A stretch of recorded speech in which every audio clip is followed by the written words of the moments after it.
एक बार की बात है। रामपुर गांव में दो भाई रहते थे। बड़े भाई का नाम विक्रम और छोटे भाई का नाम राघव था। विक्रम बहुत अमीर था, जबकि छोटा भाई राघव बहुत गरीब था। विक्रम अपने बड़े घर में अपनी बीवी बच्चों के साथ रहता था। उसके पास खाने पीने की कोई कमी नहीं थी, जबकि राघव मेहनत करने के बावजूद 2 समय की रोटी का ही जुगाड़ कर पाता था। वह अपने परिवार के साथ एक झोपड़ी में रहता था। विक्रम ने अपने माता पिता की सारी जायदाद अकेले ही हड़प रखी थी। उसने जायदाद में से अपने छोटे भाई को कुछ भी नहीं दिया था। दिवाली के दिन विक्रम ने अपने घर को बहुत अच्छे से सजा रखा था। उसके घर अच्छे अच्छे पकवान बने थे, जबकि राघव के घर खाने के लिए कुछ भी नहीं था। राघव ने ऐसे समय में अपने बड़े भाई से मदद मांगने की सोची। वह विक्रम के घर पहुंचा। उसने अपनी स्थिति के बारे में विक्रम को बताया और कुछ पैसे उधार देने को बोला, लेकिन विक्रम ने पैसे देने से साफ मना कर दिया। जिसके बाद वह खाली हाथ ही अपने घर जंगल के रास्ते से लौटने लगा। जंगल में राघव को एक बुढ़िया दिखी, जिसके पास लकड़ियों का गट्ठर था। राघव ने सोचा, यदि मैं इस बुढ़िया की लकड़ियाँ इसके घर तक पहुँचा दूंगा तो मुझे बदले में कुछ पैसे मिल जाएंगे। वह बुढ़िया के पास गया और उससे लकड़ियों को उसके घर पहुँचाने को पूछा, जिस पर बुढ़िया ने सहमति जताई। राघव ने अपनी स्थिति के बारे में भी बुढ़िया को बताया। लकड़ियाँ बुढ़िया के घर पहुँचाने पर बुढ़िया ने राघव को मिठाई का डिब्बा दिया और कहा कि तुम यह मिठाई जंगल में बने गुफा में रहने वाले बोनों को दे आओ। इसके बदले में तुम उनसे जादुई चक्की मांग लेना। राघव ने ऐसा ही किया और मिठाई बोनों को देकर उनसे जादुई चक्की ले आया। बोनों ने चक्की देते हुए कहा कि तुम इससे जो मांगोगे वह मिल जाएगा। जब तुम्हें इस चक्की को रोकना हो तो इस पर लाल कपड़ा डाल देना। राघव खुशी खुशी वह चक्की अपने घर ले गया और अपनी बीवी को सारी बात बताई। उन्होंने चक्की को ज़मीन पर रखा और अनाज, फल, सब्जियां मांगी। कुछ ही समय में सब चक्की से निकलता गया। उन्होंने जिसके बाद भरपेट अच्छा खाना खाया। राघव अब चक्की में से निकलने वाले अनाज को मंडी में ले जाकर बेचने लगा, जिससे वह कुछ ही समय में अमीर बन गया। उन्होंने नया घर भी बना लिया। जब यह बात विक्रम को पता लगी तो उसने सोचा, उसका छोटा भाई इतनी जल्दी अमीर कैसे हो गया। इसका पता लगाने के लिए वह एक दिन भोजन करने राघव के घर पहुंचा। खाने के बाद जब वह अपने घर जाने लगा तो उसने कुछ समय राघव के घर के बाहर छुपकर अंदर देखने लगा। विक्रम ने राघव की पत्नी को चक्की से अनाज मांगते हुए देखा, जिससे उसको राघव के अमीर होने के राज के बारे में पता चल गया। विक्रम एक दिन आकर राघव के घर से जादुई चक्की चोरी करके ले आया। घर जाकर उसने अपनी बीवी को घर छोड़कर चलने को कहा। बीवी के पूछने पर उसने बाद में बताने को बोला।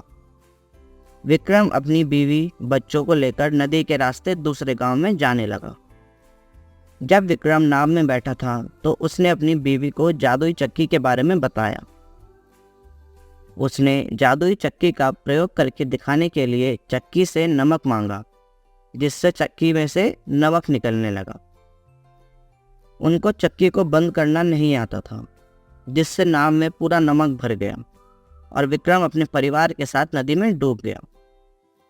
राघव के पास अभी भी बहुत अनाज बचा हुआ था। उसने वह अनाज बेचा और मेहनत की, जिससे उसको अब चक्की की कोई ज़रूरत नहीं थी। वह अपने परिवार के साथ खुशी से रहने लगा। बच्चों, इस कहानी से हमें यह शिक्षा मिलती है कि हमें कभी भी लालच नहीं करना चाहिए।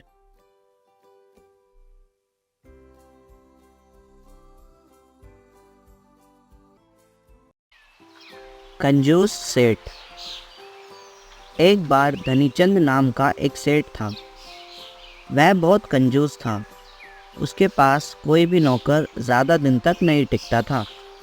क्योंकि वह काम पर रखने से पहले नौकर के सामने 3 शर्त रख देता था, जिसको कोई भी पूरा नहीं कर पाता था।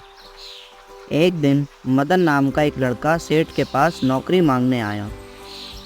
सेठ बोला, ठीक है, मैं तुमको नौकरी पर रख तो लूँगा, लेकिन मेरी 3 शर्त हैं। मदन ने शर्त पूछी।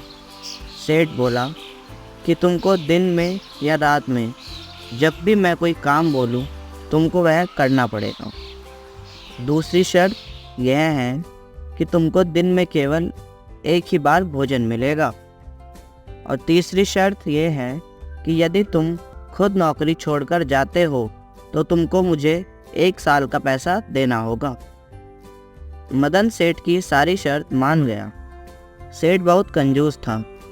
वह मदन को गोदाम से भारी भारी बोरियां लाने को कहता और दिन में केवल एक ही बार सूखा भोजन देता था, जिससे वह दिन प्रतिदिन कमज़ोर होता जा रहा था। कुछ दिन तक ऐसा ही चलता रहा। एक दिन सेठ की बीवी ने उसको भोजन में बहुत कम रोटी दी। मदन ने बोला, इतना काम करने के बाद इतना कम भोजन? तो सेठ ने बोला, तू काम ही कितना करता है। मदन कुछ दिन बाद सेठ से नौकरी छोड़ने को बोला। सेठ ने उसको शर्त याद दिलाई। मदन ने अपनी माँ के कंगन बेचकर सेठ को पैसे दिए और नौकरी छोड़कर अपने गांव लौट आया। एक दिन गांव में मदन को उसका दोस्त रमेश मिला। रमेश ने मदन से परेशानी का कारण पूछा, तो मदन ने सारी बात रमेश को बता दी। रमेश ने सारी बात सुनकर सेठ का पता पूछा और मदन को चिंता न करने को कहा। रमेश उस सेठ के पास गया और उससे काम मांगा। सेठ ने रमेश को भी वही 3 शर्त बताई। रमेश बोला, सेठ जी, मैं तो आपकी 3 शर्त मानने के लिए तैयार हूँ, लेकिन आपको भी मेरी एक शर्त माननी होगी। यदि आप मुझको नौकरी से निकालते हो तो आपको मुझे 1 साल की पगार देनी होगी। सेठ ने सोचा ऐसी नौबत नहीं आएगी और उसकी बात मान गया। रमेश कुछ दिन तक काम करता रहा। एक दिन सेठ रमेश को बोला, जाकर गोदाम से एक बोरी लेकर आओ, फिर उसमें ताला लगा देना। उसने सेठ को सबक सिखाने की सोची। उसने बोरी निकालने के बाद गोदाम का ताला बंद नहीं किया, जिससे चोर उसकी सारी बोरी लेकर चले गए। सेठ ने अगले दिन रमेश से पूछा, तो रमेश बोला, उसने तो ताला लगाया था, शायद चोर ताला भी तोड़कर ले गए। एक दिन सेठानी ने रमेश को बाजार से लकड़ी का गट्ठर लाने को कहा। लकड़ी लाने के बाद रमेश ने पूछा, यह लकड़ी का गट्ठर कहाँ पर रखूं? सेठानी ने गुस्से में बोला, मेरे सर पर रख दो। रमेश ने ऐसा ही किया। लकड़ी का गट्ठर सेठानी के सर पर रख दिया, जिससे सेठानी चिल्लाई। सेठ ने रमेश को नौकरी से जाने को कहा। रमेश ने सेठ को शर्त याद दिलाई। सेठ उसको पैसे देने लगा। तब रमेश ने सेठ को सारी बात बता दी कि वह अपने दोस्त मदन का बदला लेने के लिए यहाँ आया है। उसने सेठ से मदन के पैसे लौटाने को कहा। सेठ ने रमेश को मदन के सारे पैसे लौटा दिए। रमेश ने गांव आकर पैसे मदन को दिए, जिससे मदन बहुत खुश हुआ।